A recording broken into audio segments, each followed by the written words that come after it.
Everything is related to each other on some level. And people have discovered that the deeper you go, the more you find that totally different things are made of the same thing. Scientists think that eventually we'll find that everything that exists is all made of the same stuff. I mean, matter, space, energy, time, everything. All one elemental particle. Right now they don't know what these particles are, so they call them virtual particles. I know this stuff because I studied physics in New York until I got sidetracked into forensics and became an assistant forensic scientist at Santa Cruz. But I'm still into physics, which is why what happened.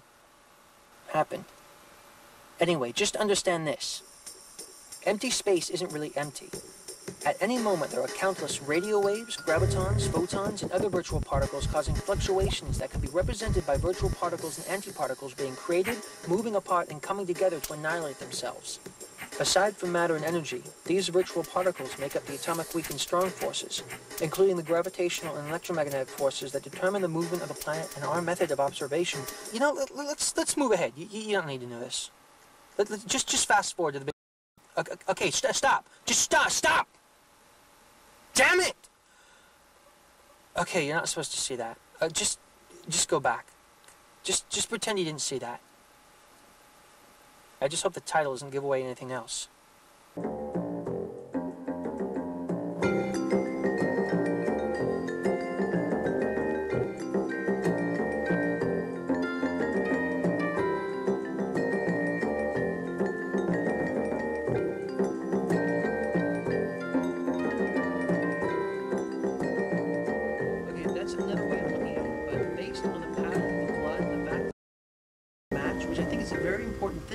I don't think that... okay, yeah, it could have been planted, but based on the pattern of the blood trail and the fact that there were no cuts or lacerations in the body, and the fact that it was a quick break-in, I really don't... Yes, but there were no cuts or lacerations in the body. That's... Yeah, but can you hold on a second, please? Yeah, just hold a second. Damn it!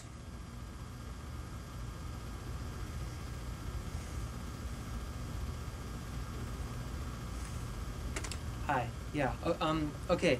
I understand what you're saying. That is one interpretation, and I understand that. But if you want to have me testify, I do not think I can support that. I can't support that theory. Okay. Yeah. Fine. Yeah. If you need to do that, fine. You can just. Yeah. That's fine. Totally. Phil. Okay. Yeah. Well, you do what you have to do. Okay. Phil. All right. Bye. Phil. There's a woman on the line, Lauren Goldring. She says she needs to speak to you. Carl, I'm out of here. Can you put it through to my voicemail? Well, she says it's sort of urgent. She's a physicist, and she needs to talk to you. A physicist? Okay.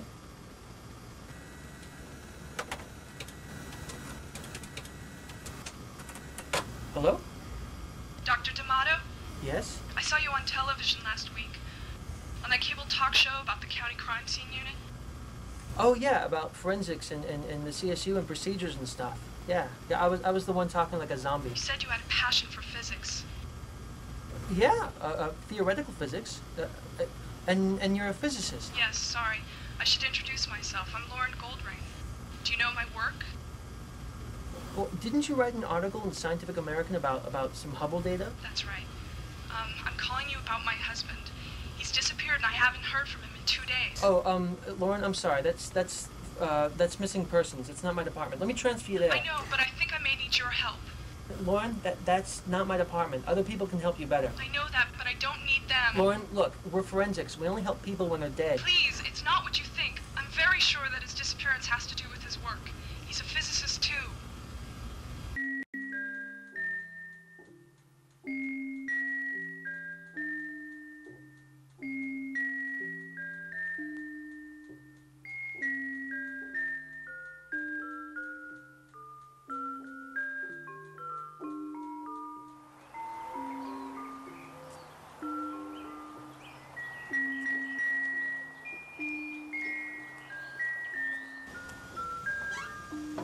Dr. D'Amato?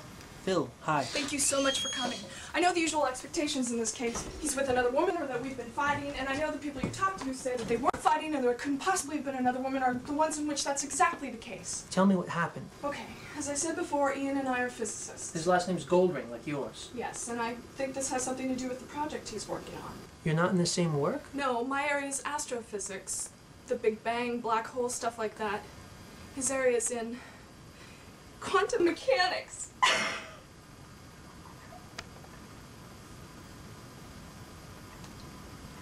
It's okay. No, it's not okay! Do you think some harm's come to him? I don't know. And you thought that this had something to do with his work with tiny particles? Like he was exposed to dangerous radiation? No, that's not it. He was working on something called quantum signaling. He always told me about his work. I told him everything about mine. We had that kind of relationship. A few months ago, he got really silent. First I thought he was having an affair. Then I realized it was deeper than that. There was something in the work he was doing, something that frightened him. Something he wanted to protect me from. You're a forensic scientist. You can help find reasons for things, but you also have some understanding about theoretical physics. Do you understand why I called you? Yeah. Good. Do you know anything about quantum fluctuations of an electromagnetic field as represented by particle-antiparticle pairs? No. Well, basically... Wait, do you mind if I record this? No. Go ahead. Well, basically, you've got these two quantum particles that collide and then travel at sublight speeds in opposite directions. There's this theory that no matter how far apart those particles are, if you observe one, you affect the other, even if the other particle happens to be on Pluto. They're linked together in some weird relationship or field. There were some experiments in the 60s that suggested it was true. Okay. So you could send a signal to one particle and the other particle would get it instantaneously. Do you see? I think I get it. Well, Ian was part of a small group of scientists who were trying to demonstrate that this was evidence of faster-than-light travel. Going faster than light speed? Doesn't that contradict Einstein's Theory of relativity? Not necessarily. It might contradict some basic assumptions, but there may be some loopholes. Okay, go on. Well, there were some disagreements amongst the physicists that Ian was working with. Some argument about what they discovered. So you think one of the physicists got jealous or angry and hurt Ian? No, it goes much deeper than that. They were working on a device that could send messages to the particles. They called it quantum signaling. That's the last I heard of it. He hasn't talked about it since. You think that maybe the device did something to him? I don't know. Okay, here's what we'll do. I'm going to call on Ian's disappearance to a friend in the department. He's a precinct captain, so we'll take this seriously. He's going to contact all the airports, get Ian's picture out to all the cops on the beat. That's not going to do anything. I know. You have a gut feeling that something deeper is going on, and maybe you're right. But we have to cover all the bases. Okay. You going to be okay? Here's my card. I'll be back in the morning.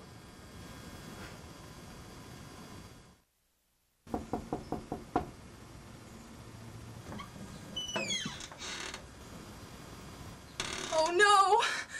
I'm sorry. It was found a few hours ago by the university. It was a totally random drive-by shooting. It was totally senseless. It was just...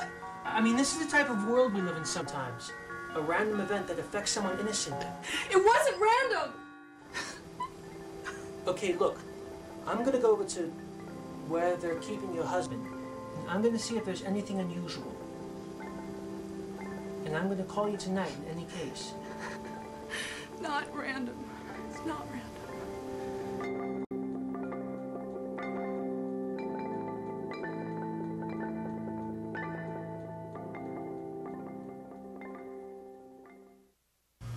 Yes, sir. I didn't find anything else unusual.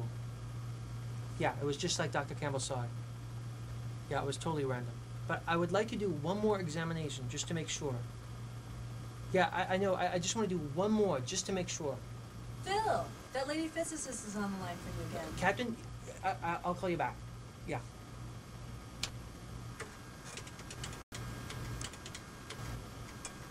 Hello, Lauren. Are you okay? Yeah, look, I just got off the phone with one of the other members in Ian's group, and I think I've got part of this figured out.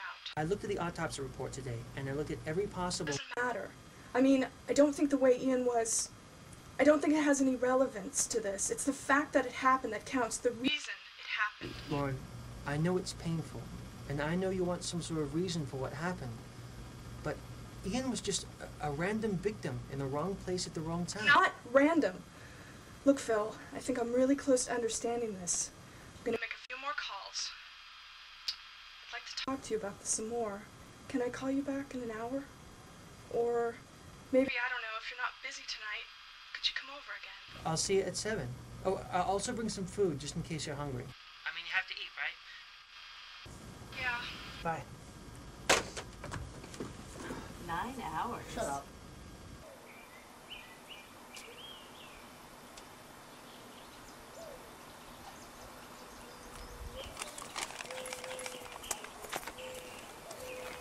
What's going on? It's crazy. It's a 1 in 10,000 type of thing, the doc said. It's an allergic reaction to some medication she took. I'm sorry, she's gone.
Science Weekly. Hi, can I speak to Jack Donovan, please? Just a moment, please. Hello? Hey, Jack, this is Phil. Oh, hi, Phil. What's up? I'm writing an article about neutrino-induced nucleosynthesis and supernova explosions. Cool.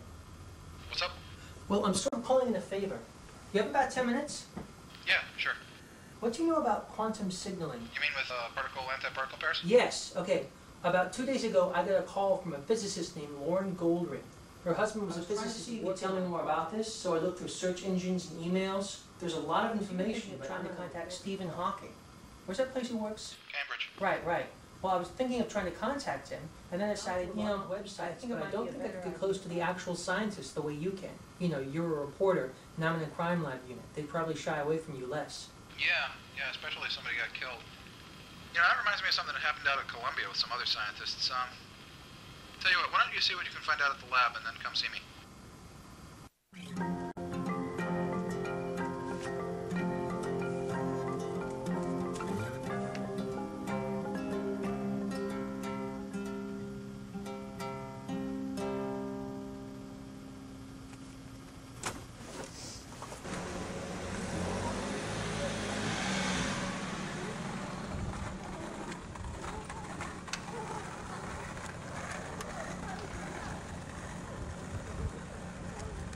Hey, dude. Hey, Phil, how you doing? You look awful. Thank you. Thanks. You're not gonna like this. Try me.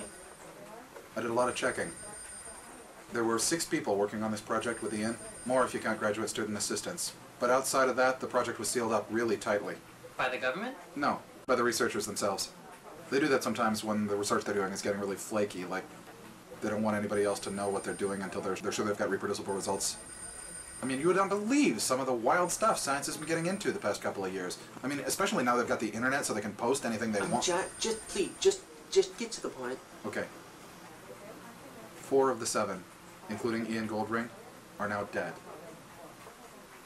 One had a heart attack right after her doctor told her that her cholesterol was in the lowest 5%. Another one fell off his roof. He was cleaning his gutters and he severed his carotid artery on a sharp piece of flagstone and bled to death before anyone could find him. The next one was hit by a car, DOA, and then there's Goldring. I could write a story about this. No, please don't. Well, it's a weird situation. I mean, 4 out of 7 dying like that, and Goldring's wife. How are the SOs of the other fatalities? Oh, they're all fine. But none of them are physicists. Goldring's wife is the only one who had any idea what was going on the project. I'm not sure, but I think she figured it out right before she died. Maybe they all picked up a virus or something at a conference they attended. Something that could throw off their sense of balance or cause their heart rate to speed up. That could explain the 2 accidents and the heart attack. That wouldn't explain the drive-by shooting of Goldring. No, but it could make an interesting story anyway. Think about it. It's probably something different. Some completely different hidden variable. Did you find anything more about what the project was about? From the scientists who were still alive? Not from them. I tried to contact Hayes and Strauss, and they wouldn't talk to me. Someone even specifically erased all of the postings in the Stanford Physics News Group on the subject of this project. Fortunately, I've got a good friend at Stanford. Keeps very thorough backups. Great. So I looked at those today. And I have my own opinion about what might have happened. Goldring's wife said... Lauren. Right, Lauren. Lauren said that they were working on quantum signaling, right? Yeah, signaling pairs of quantum particles. In a tangled state. Particles that are created together and then travel apart in opposite directions. Okay, call them alpha and beta, right? If particle beta is very far away... Like on Pluto. Right. And if anything signals the particle here, because of the special relationship they have as part of a tangled pair, that signal to alpha will affect beta. And conversely, anything that signals beta will affect alpha here.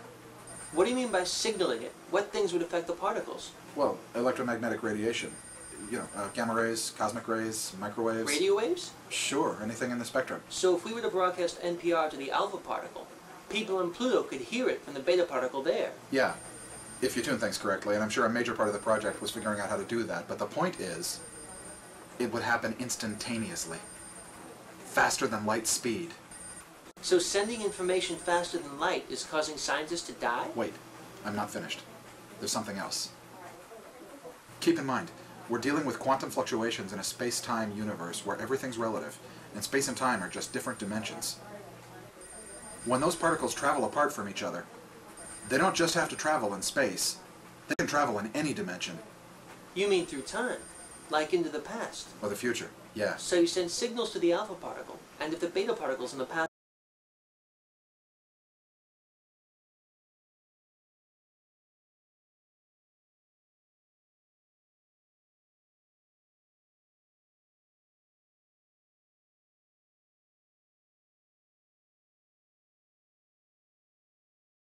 themselves? No, it's something else. Okay, look. Say you got a message from the future that a certain plane on a certain airline crashes at a certain time. What would you do? Would you try to stop it? Maybe. So you stop it.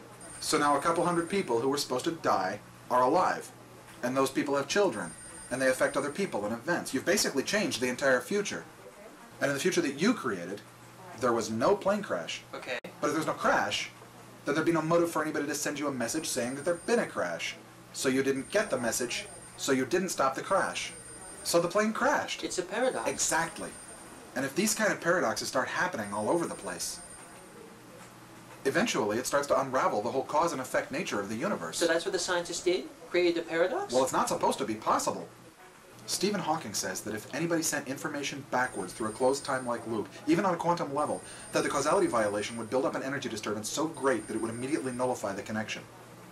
He called it the Chronology Protection Syndrome. It's sort of how the universe protects itself from paradox. And some of the Stanford email I looked at talked about actually running into this energy disturbance, up until a couple of months ago. The time they got silent. Do you think they had a breakthrough? I don't know. Like I said, I talked to Hayes and Strauss about it, and they wouldn't talk to me. Both of them had their assistants tell me that they were aware of the deaths, that they decided not to do any more work on the project, that they had no intentions of publishing anything they'd done so far, that they didn't want to talk to me or ever hear from me again. Please just fuck off. Apparently, both of them have decided to go on and work on something else now. Does that sound like the usual behavior of research scientists? Hell no. The ones I know eat up publicity, and they'd hang on to a project like this for decades. What about the third physicist? Fenwick. She lives in Santa Cruz, but right now she's touring the Australian outback in a small plane. I couldn't reach her at all. Call me the moment the plane crashes. And please, try to hold off on any story about this. I'll do what I can. Try to get some rest. There's definitely something going on here, but not what you might think.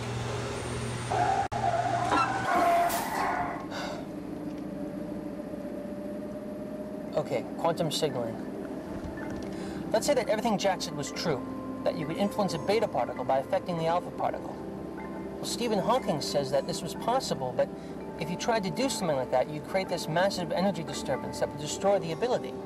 I mean, it's a good thing, because you could send a message back to your grandpa saying, hey, don't have kids, and then, you know, he doesn't have kids, and then how can you send a message? It would just create this constantly changing, self-effacing universe. So let's say a group of scientists discovered a way around the energy disturbance. What does the universe do then? Well, maybe it makes the scientists forget information. Maybe it gives them a minor stroke or causes equipment to break down. But what happens when a group of scientists reach a critical mass? Like they're about to publish something on the internet to be seen by millions of people. Maybe the universe gets more drastic. That would explain the scientists' deaths. But why did Lauren have to die? Maybe the protection goes beyond just those who receive future information. Maybe it extends to anyone who's figured out what's going on.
Dr. D'Amato, I'm glad to see you're awake. How long have I been here? What's my situation? Just a day and a half. They fished out of the San Lorenzo River. You were suffering from shock. Some people were nice enough to pick up your things. A few things that fell out of your car. Right. Now that you're awake, you can take these pills orally.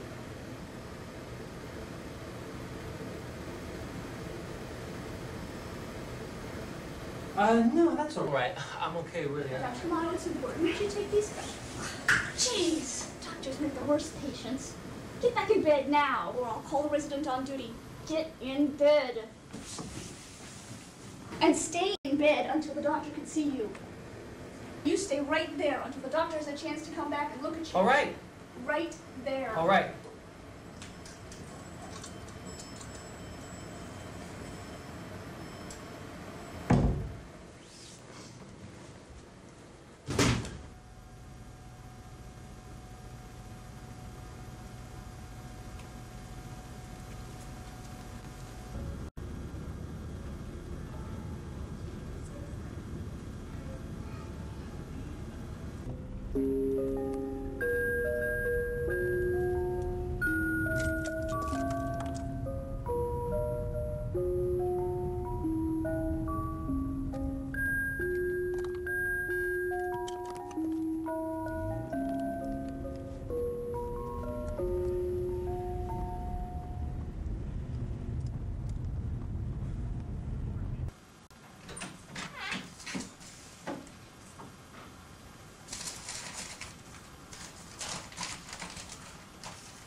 Science Weekly. Yes, can you connect me with Jack Donovan, please? Just a moment, please. Hello, can I help you? Yes, this is Phil D'Amato of the Santa Cruz County Forensics Department. I'm trying to contact Jack Donovan. Hello, Phil. This is Sam Abramson. Are you still in the No, I'm out. Is Jack there? Jack was killed this morning with Dave Strauss. He talked Strauss into going public with this. It was driving him back to Stanford. He got blown off a small bridge.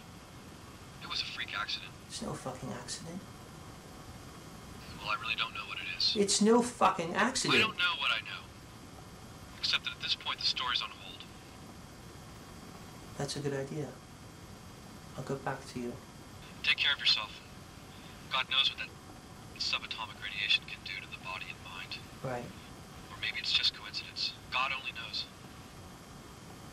Take care of yourself. Yeah.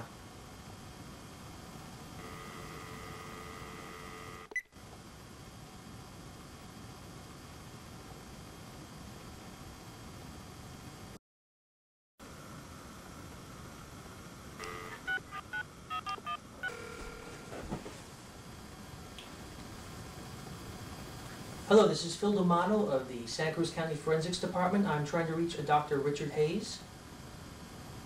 No, he's not expecting me.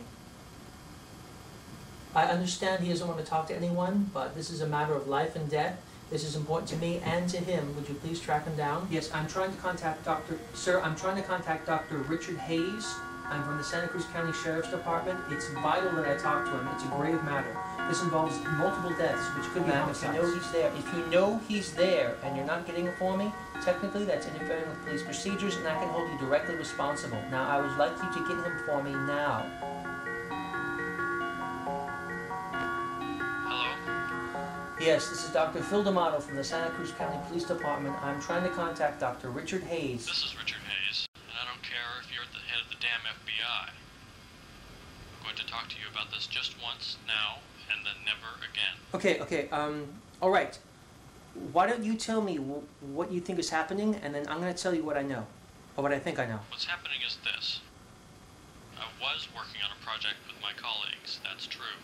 But I came to realize the project was a dead end, that the phenomena we were investigating weren't real. So I ceased my involvement in the research. I have no intention of ever picking up that research again, of ever publishing about it, or even talking about it, except to indicate that it was a waste of time. I'd strongly advise you to do the same. Why do I get the feeling that you're reading from a script, Dr. Hayes? I can assure you everything I'm saying is real, as you no doubt already have evidence of yourself. Now you look here, Dr. Hayes. You can't just sweep this thing under the rug. I mean, if the universe is at work here in some way, do you really think that you can, like, avoid it by pretending that you don't know what's going on?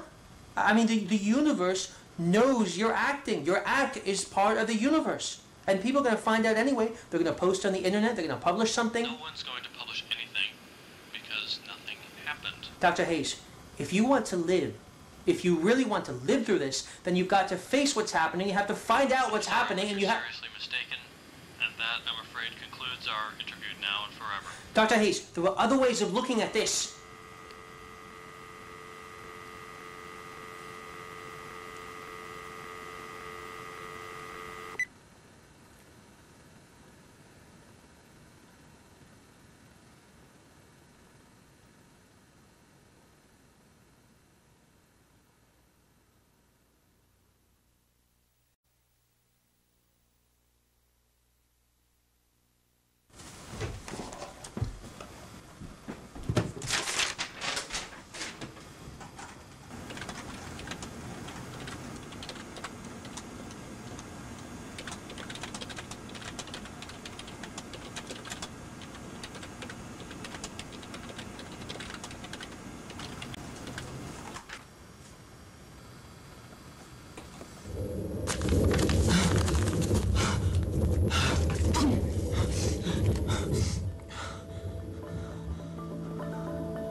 Hello? Dr. Amato? Lauren? What? Oh, no. This is Jennifer Fenwick. Oh, right. Oh, I'm glad you called. I have some ideas I'd like to talk to you about regarding the quantum signaling project. Well, I'm wide open for ideas, considering I'm the only person alive from our research group. We don't know any connection about the way the others died. I mean, consider... Did you say the only person? Richard Hayes committed suicide last night. He left a note saying that he couldn't surmount the paradox of deliberately not thinking of something. He couldn't overcome the lifelong urge as a scientist to tell the world what he had discovered. Last night? Yes, last night. Are you okay? Yeah, I just slept for a while. Where are you now? I'm here in Santa Cruz. I wanted to come home. I didn't want to die in Australia. Look, you're still alive. That means you've still got a chance. Why don't we meet for coffee in an hour? All right. You like pergs?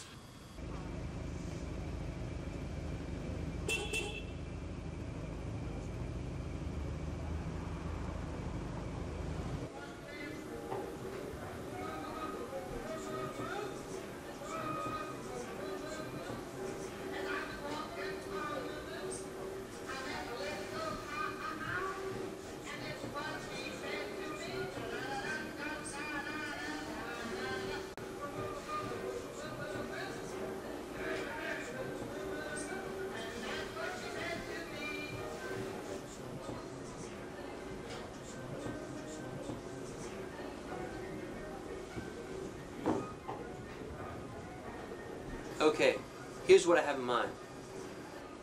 You tell me, as a physicist, where this might not add up. Okay, first, everyone who's attempted to publish anything about your work has died. I spoke to Lauren Goldring the day she died. She told me she was going to the press. That's it. You see, just about every time I was thinking of publishing this, I nearly died. The first time in the car, the second with a pre-heart attack. It's not the knowledge. I mean, we both got here safely. We weren't mugged or run over or poisoned. We're both still alive. It's as if the universe allows private knowledge, crackpot knowledge. Like flying saucers or alien abductions. Yeah, because then you wouldn't be taken seriously. It's the intention to publish an objective theory in detail about what you've discovered. That's what kills you. Cosmic censorship. Wheeler wrote about it. Maybe he was onto the same thing as Hawking. Yeah.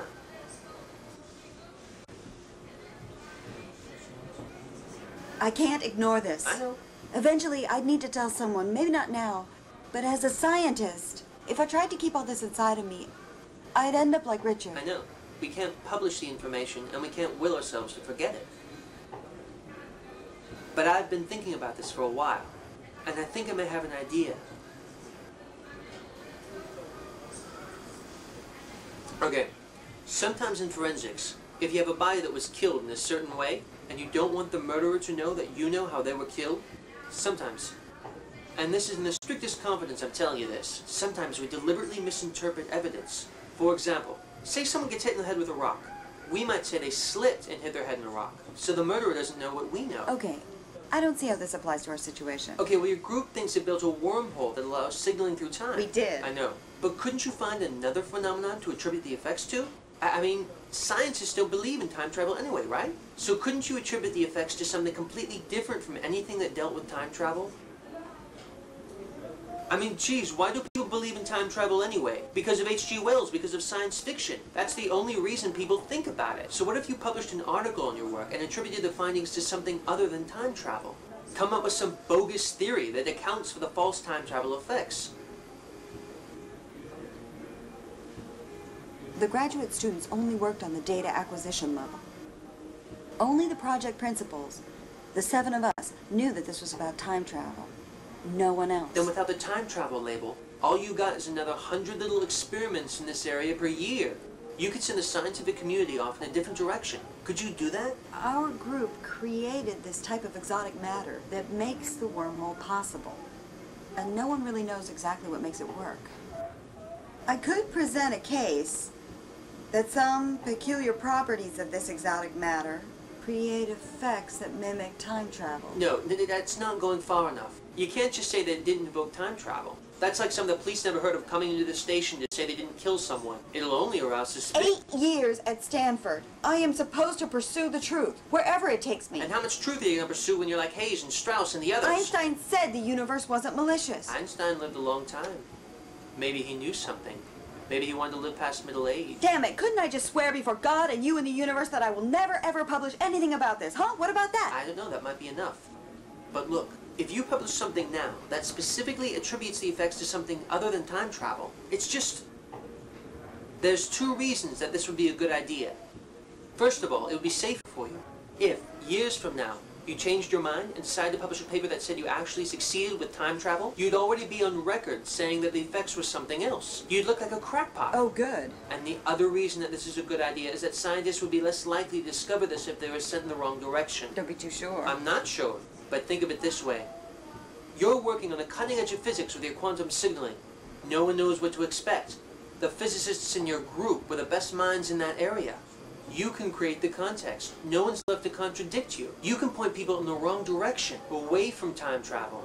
And once you do that, the world could take years, decades longer to look at time travel as a real scientific possibility again.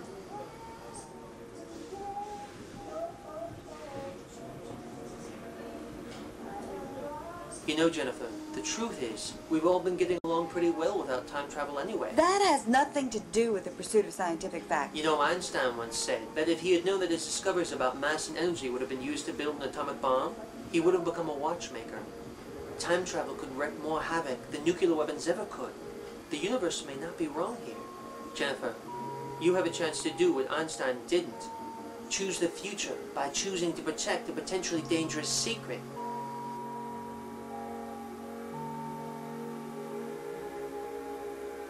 It's all up to you, Jennifer. I'm not a physicist. I can't pull this off alone. I can take care of the general media, and I'm gonna burn this tape. But the scientific journals All right. You'll do it. Yes, I'll do it. I can write the article with the emphasis on the effects of the exotic matter and not mention time travel at all. You'll really do it. I have to do it. It's like you said. Neither one of us can do this alone. We each have a job to do. So we have to work together. And we'll pull this off together.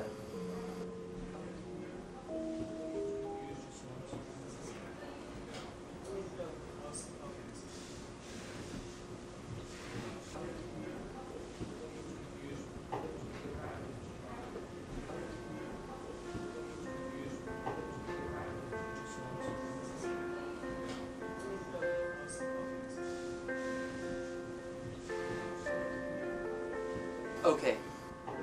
I think we should examine the moment.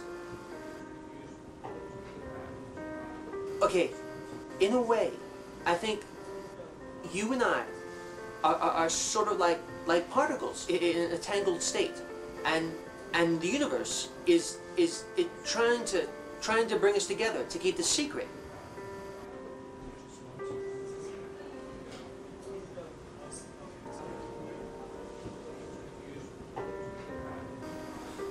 I mean, what's free will anyway? Does anyone have free will? Stop.